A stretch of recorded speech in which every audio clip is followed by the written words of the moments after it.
बच्चों को पढ़ा रहा मैं तो पांचवा पाठ चल रहा था आपका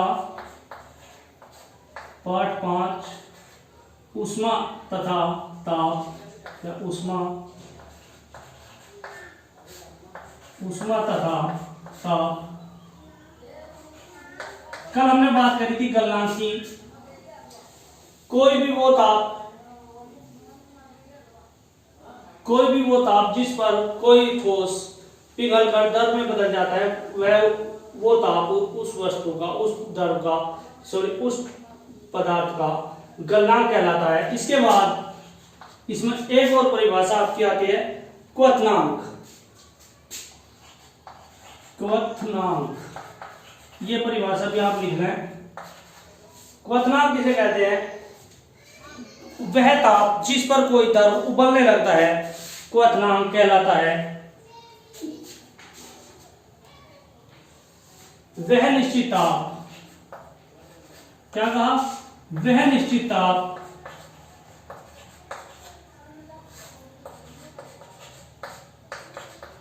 जिस पर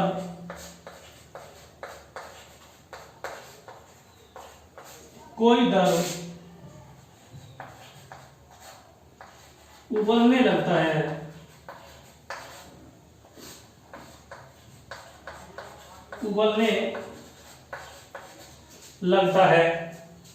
क्या होता है? और गैसीय अवस्था में बदलता है और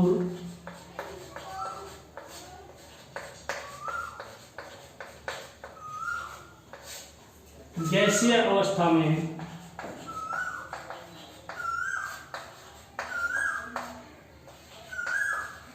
बदलने लगता है। उस द्रव का वह ताप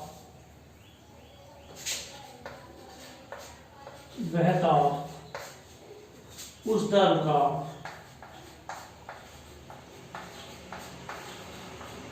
क्वथनांक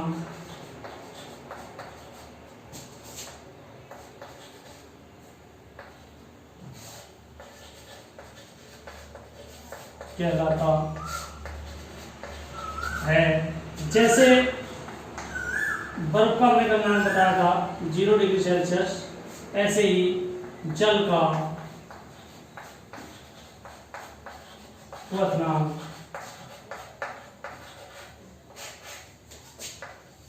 100 डिग्री सेल्सियस होता है। ठीक है। वह निश्चित ताप जिस पर कोई द्रव उबलने लगता है और गैसीय अवस्था में बदल जाता है उस द्रव का उस पदार्थ का क्वथनांक कहलाता है। ठीक है, ये लिख दीजिएगा। इसके बाद इसमें ऊष्मा का प्रभाव। किसी पदार्थ को ऊष्मा देने पर सामान्य निम्नलिखित ये परिवर्तन होते हैं। पहला, पदार्थ के ताप में वृद्धि। ऊष्मा का प्रभाव, क्या प्रभाव ऊष्मा का होता है पदार्थ पर?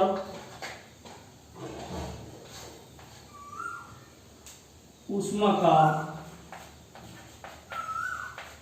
प्रभाव क्या होता है? पहला, किसी पदार्थ को मान लीजिए ऊष्मा दी तो क्या होता है? पदार्थ के पहला क्या होगा? ताप में वृद्धि होगी। ताप में वृद्धि यानी उस वस्तु का ताप बढ़ेगा। दूसरा, पदार्थ की अवस्था में परिवर्तन होता है। पदार्थ की अवस्था में परिवर्तन, अवस्था में परिवर्तन।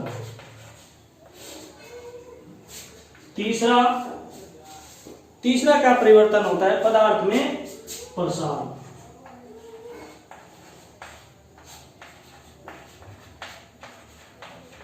ये तीन परिवर्तन ऊष्मा के प्रभाव हमें पदार्थ पर देखने को मिलते हैं। पहला, उस पदार्थ का ताप बढ़ता है। दूसरा, उसकी अवस्था में परिवर्तन होता है, जैसे हमने अभी बताया ठोस से द्रव में, द्रव से गैस में, तो ये परिवर्तन होता है अवस्था में। और दूसरा, द्रव में, पदार्थ में प्रसार, जो हमने क्रियाकलाप किया था, कांच की बोतल ली थी, कांच की बोतल को के ऊपर गुब्बारा बांधा था और उसको गर्म पानी में रखा था, तो क्या हुआ था, गुब्बारा फूल गया था। गुब्बारा किस लिए फैला था, क्योंकि जो बोतल के अंदर गैस थी, हवा थी, वो गर्म होकर के फैल जाती है और गुब्बारे को फुला देती है। तो ये इसी प्रकार से कि जैसे द्रवों में प्रसार होता है, क्या ठोस में भी प्रसार होता है।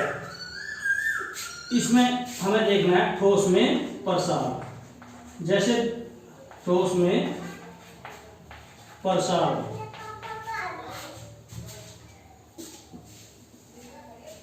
क्या कह दिया,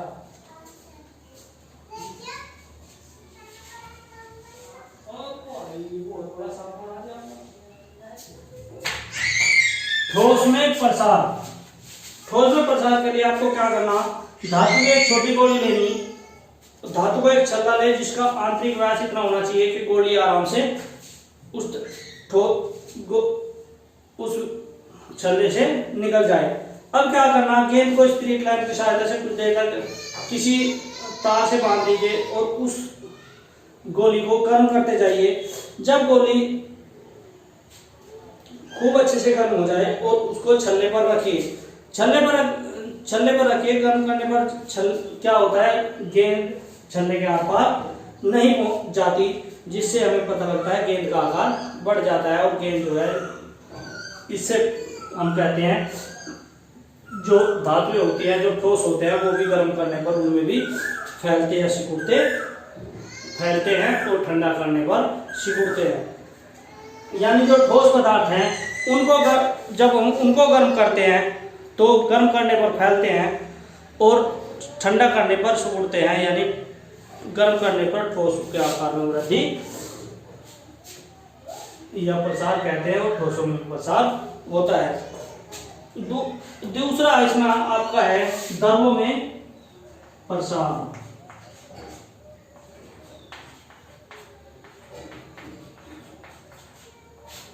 इसमें उदाहरण दिया, ठोस में प्रसार का हमने एक गोली ले ली धातु की और उसके व्यास का एक छल्ला ले लिया जिसमें से वो गोली आराम से आर पार निकल सकती है।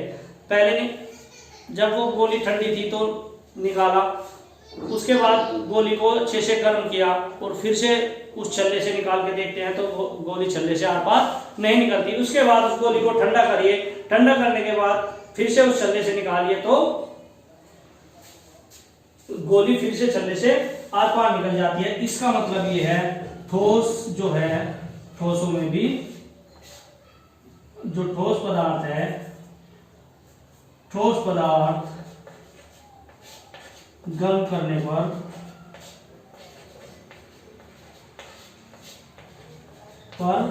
फैलते हैं या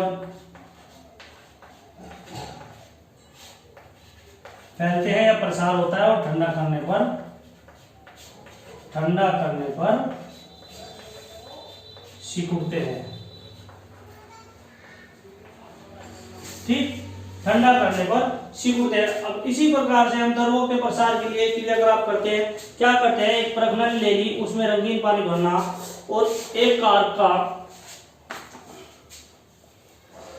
कार या कांच का कम व्यास की नली लगाकर प्रखनली के मुंह पर लगा दीजिए।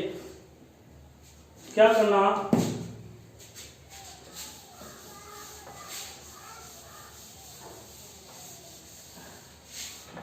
कांच की एक छोटी नली लीजिए या बर्तन लीजिए इस तरीके से, ठीक है, और इस पर इसमें एक दूसरी नली लगा दीजिए। इसमें निशान लगा दीजिए ए, बी, सी और डी। यहां तक आप इसमें रंगीन दर भर दीजिए, जल भर दीजिए, उसमें कोई रंग डाल दीजिए तो क्या हो जाएगा, जल रंगीन हो जाएगा, रंग हो जाएगा। यहां तक भर दीजिए बस, ठीक है। अब क्या करना है, हम इस बर्तन को स्पिरिट लैंप की सहायता से या किसी अन्य उससे गर्म करते हैं। गर्म करने पर क्या होता है, जल जो है ऊपर तक चढ़ता है, एक स्थिति तक, और गर्म करने पर बी स्थिति तक, इस स्थिति तक। तो इससे पता चलता है ठोसों की भांति गर्म कर द्रव को गर्म करने पर द्रव भी फैलते हैं। ठोस की भांति जो है, ठोस की भांति द्रव भी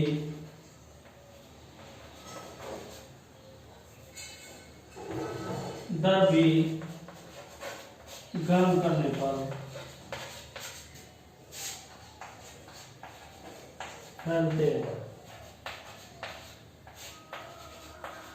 अब इसको नली को, पानी को ठंडा होने दीजिए। ठंडा होने पर क्या देखते हैं, पानी वापिस जहां था उसी पर आ जाता है, नीचे आ जाता है, यानी ठंडा करने पर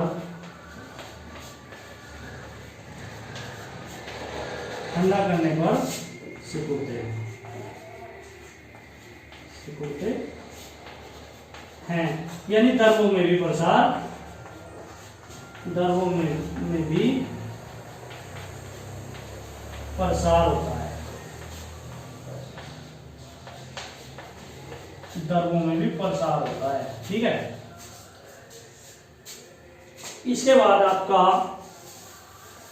गैसों में प्रसार का हमने किया था।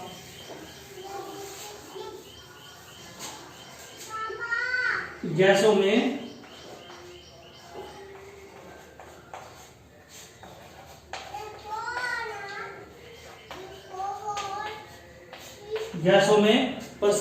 प्रसार के लिए हमें क्या करना है, इसके लिए भी एक क्रियाकलाप कीजिए जो पहले किया था, पहले भी किया था, ये बताया था, ये समझाया था। एक कांच की बोतल लीजिए, उसके मुख पर एक गुब्बारा बांध दीजिए और कांच की बोतल को गर्म पानी में रख दीजिए।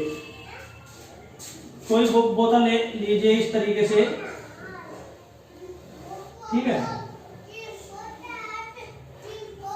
इस पर गुब्बारा बांध दीजिए।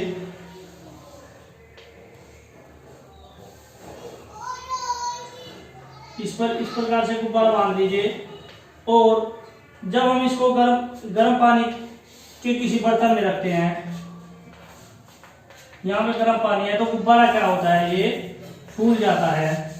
इससे हम कह सकते हैं कि गैसों में भी प्रसार होता है, यानी गैसें भी गर्म करने पर फैलती है और ठंडा करने पर सिकुड़ती हैं।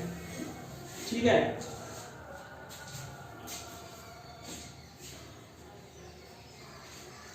तो जो गैसें हैं, गैसें भी गर्म करने पर फैलती है और ठंडा करने पर सिकुड़ती है। तो गैसों में भी प्रसार होता है। तो यानी ठोस, द्रव और गैसें सभी ऊष्मा पाकर फैलते हैं और ठंडा होने पर वापिस अपनी अवस्था में आते हैं। तो सभी में प्रसार होता है। दैनिक जीवन में ऊष्मा का प्रभाव क्या क्या देखते हैं। जो रेल की पटरियां हैं उनको जोड़ते समय उनके बीच में थोड़ी खाली स्थान छोड़ देते हैं। क्यों? ताकि गर्मियों में जब गर्मियों में टेम्परेचर के कारण, अधिक ऊष्मा के कारण लोहे की पटरी कुछ फैले, तो फैल करके वो जगह न होने के कारण टेढ़ी ना हो जाए। ठीक है।